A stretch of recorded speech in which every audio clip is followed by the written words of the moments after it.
Hey, what's up? This is Anniversary here. You've probably at some point bought something, whether that be sneakers or any other kind of purchase, and then thought afterwards, what on earth was I thinking? I am certainly no different in that respect. I've had my fair share of regretful purchases, but for this video we're going to be checking out some of my worst sneaker purchases ever, so you don't make the same mistakes that I've made in the past, some of which are definitely traps that are easy to fall into. With that out of the way, I've got my little shoe pile here.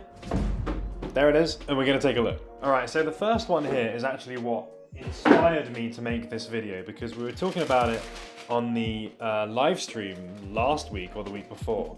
And they are the Nike Maharishi IDs. These are a pair of Air Force One highs. And you're probably thinking, but Antwon, these are IDs. You designed these yourself. How could you get them so wrong that now you regret them? Well, let me tell you. They're certainly not all bad. Of course, they have some redeeming factors, things that made me want to buy them in the first place. I like Maharishi as a brand, so to see them collab with Nike I thought was really cool, something that I wanted to get involved with, and I think they have quite a few little touches on these that make them unique. And I really like the concept of having the collab ID based as well, so you could really make something your own. And to the collab's credit, they presented numerous options with these that were not really available elsewhere. You've got the signature pieces of Maharishi branding, which were customizable and available in a couple of different areas.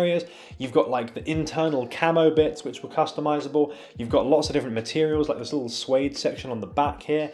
You've got the cool embroidered swoosh that's different on each shoe. One's got a tiger, one's got a dragon on it, which great concept, really like that. However, I do not like the final shoe, and that's partly my fault and partly not my fault, I think. So first of all, I think picking an Air Force One high was kind of a bad choice, because on reflection, I don't actually like these shoes that much. I don't particularly like the silhouette, and the color is not amazing either. It's a little bit too vibrant for me. For a green, I would have preferred a more kind of desaturated olivey color. That would have been much nicer. And while at the time there were 3 different models to choose from, the others being the Bowfin and the Air Force One Low Utility, I thought that these were like the best of the bunch.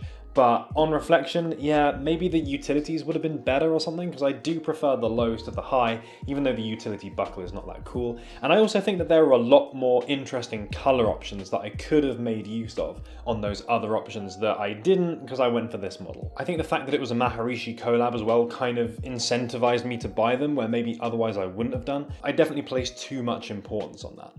But it's not all me. I think there's a big thing that Nike kind of did wrong with these, and that is the embroidered swoosh here, which was something that I was really excited about seeing. It looks black when you go to design these on the website, and then when they showed up, it's this like grey, kind of silvery color, and it just does not look good with the rest of the shoe at all. It really sticks out. It doesn't look nice with the olive, I don't think. Whereas if this was black, so it was like tonal on the back, and then you kind of like see the swoosh coming through the olive, that would have made the shoe much better for me. So that was like a real source of my disappointment with these, and I feel like that element is not my fault, at least. There are also multiple little bits on this that I think are not particularly well finished. There are multiple glue marks on here, more so than on most Nike shoes. The embroidered sections have some little pulled threads on them already. There's like a random thread that's kind of up there that's just chilling. The real mistake I made though was because it was a collab and I was really excited about that, it made me just buy the shoe even though it wasn't quite for me. And that idea of it being limited and you know, you have to design it by a certain time or you can't do it anymore, you definitely get that fear of missing out, and it really makes you want to just buy something even if it's not 100% right. But just, yeah, bear that in mind. It's a very common marketing tactic, especially with sneakers, to do the whole like limited thing. Oh, you've got to buy them now or else you can never buy them again. But look, there's always going to be more shoes out there because there's going to be something around the corner, always. So just buy stuff that you really genuinely like. You have to force yourself to like anything. So there you go, that's number 1. I don't think I've ever worn these, and I did intend to do like a little review feature video when I initially got them, but I was a bit embarrassed about them, to be honest, when they showed up. I just did not want to talk about them at all. Number 2. These are going to be a little bit controversial, maybe, because they are these right here. The Nike Commuter. If you followed this channel for a while, you're kind of interested in techwear stuff or technical performance things, then you almost certainly will have heard of these, because when they released back in 2017, I think, they were kind of touted and recommended a lot as like a cool technical performance shoe. I mean, there's a lot of technical stuff in here, right? You've got the cool magnetic buckle, you've got this interesting fastening system that kind of cinches the whole shoe in from the back, designed after like a paper bag or something, like scrunching up around your foot. It's got this water resistant ripstop upper, it's got a, you know, big chunky midsole and outsole that's all kind of blended together. So in theory, there's so much different stuff that makes this a cool techwear shoe. So what's so bad about these then? Where did I go wrong? To be honest, I think these are objectively not a very good shoe, and there's a few reasons for that. Firstly, magnetic buckle system. Yeah, fine. I mean, it's easy to use or whatever, but it doesn't really provide that much. It doesn't really support the foot in any way. And a similar thing could be said of this back lace fastening system. Well, not lace, it's like a cord, I suppose. And it tightens the shoe around your foot, but it doesn't actually do a very good job of that. So as a result, these are a full size down to my regular size. And I had to do that so that these would actually stay on my feet properly and not kind of flop around. And that doesn't say performance shoe, does it? Something that doesn't actually fit your foot particularly well. And while yes, a water resistant ripstop upper is certainly great for weather protection and durability in theory, in practice it makes them not super comfortable to wear because they're not massively breathable, and when combined with such a low rise silhouette, it doesn't actually help keep your feet dry that well either. I found as well that while the outsole looks the part, it doesn't actually provide particularly good grip, especially kind of on pavement and stuff in wet weather. I did find these a little bit slidey, and when a shoe is marked as a commuter shoe, something that you can stick on for travel around urban areas, that's not really something that you like to see. They also now suffer a bit of an image problem because when they came out, they were billed as the techwear shoe, the thing that all techwear fans must own because they have all these different technical bits on them. You know, I even bought the ACG ones originally, although I had to return them because I bought my actual size and not a whole size down. And they're now somewhat associated with the techwear newbie, someone that feels that they have to be waterproof 100% of the time, head to toe, that they have to have all these kind of different features and buckles and fastening systems. Whereas in reality, we know that to not really be the case. My big mistake then, you don't have to feel pressured into buying things because they are supposed to fit into a certain style.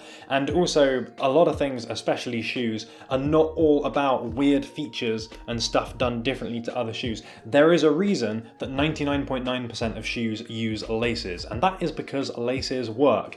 And guess what? They work better than little magnetic buckles. Moving on to number 3. This is one that if you followed this channel for a while, you probably will have seen these shoes a lot. But not on my feet, they've been on the backdrop of videos and stuff for a long time. It's the Y3 Casa, and specifically the grey version. Why would I regret buying this shoe? This is a classic tech ninja look. You would have seen these all over the place in 2016, 2017, back at a time when Y3 was a little bit higher regarded than it is now.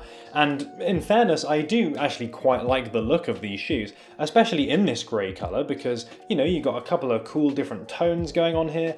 They look a bit different. They're undoubtedly very, very futuristic. I also bought these at half price, so I don't feel too hard done by at the price I paid, but I've barely worn these at all. The main reason for that is unfortunately the colour. While I think they look nice by themselves, these, in a similar fashion to the cool grey Prestos, just don't seem to look right with anything. They're a bit too light to wear with black because they stick out too much, and any other grey colour just doesn't seem to work. These are a very unusual kind of bluey grey, and it just looks wrong with basically everything. I also think while the shape and the design of the shoe, again, are very cool, and I think there's a lot to like from an aesthetic perspective about this shoe, they are a kind of awkward mix between being kind of form-fitting and having this like wrapped, you know, ninja-esque appearance, but they're also kind of bulky at the same time, you know? They've got this big outsole, they go kind of high up as well, so if you wear really tight things, they can look really big and, you know, he boot too big for your goddamn feet.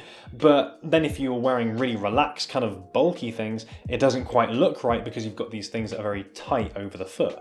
So again, it just makes it difficult to wear and style these shoes with basically anything. To add to that, while the neoprene and the elastic strap upper is pretty comfortable, it's got these nice premium bits of leather on here as well, which feel very nice.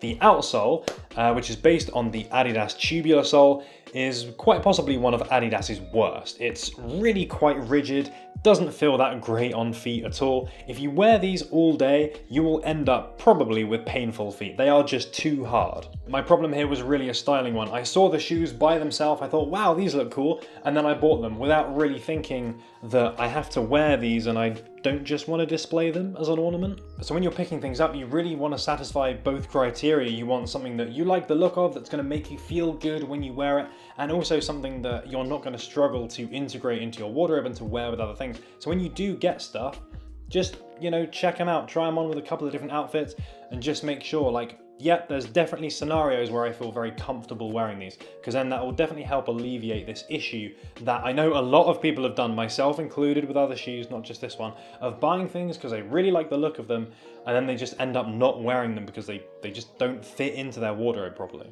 My final worst purchase is something that mercifully I don't own anymore because I think I eBayed them for about 20 quid, but they are the Adidas Tubular Runner. And I bought these probably back in 2016, and they were the subject of one of the earliest videos on this channel where I basically complained about them because I didn't like them very much. And a lot of the things that I said way back then were definitely true. They almost have nothing going for them. I don't think they're a very good looking shoe. They have a pretty ugly knit pattern. They use that same tubular sole, which is not particularly comfortable. The sizing is really dodgy. They definitely fit half a size to a full size too big, so I was walking around having them flap around everywhere. I think the look now is pretty dated as well. I don't think they looked particularly good then, and they've not aged that gracefully either. But the worst thing about these shoes, and what makes these my worst purchase, is because at the time, back mid-2016, this was when the Yeezy 350 boosts were just coming out, the Turtle Doves had just been released, and I thought they were really cool and I really wanted a pair, but at the time I didn't really know anything about fashion or sneaker culture or whatever, so I tried to buy some and I just couldn't. So I saw these and I thought, well, they've got a prime knit upper, they've got a big chunky midsole,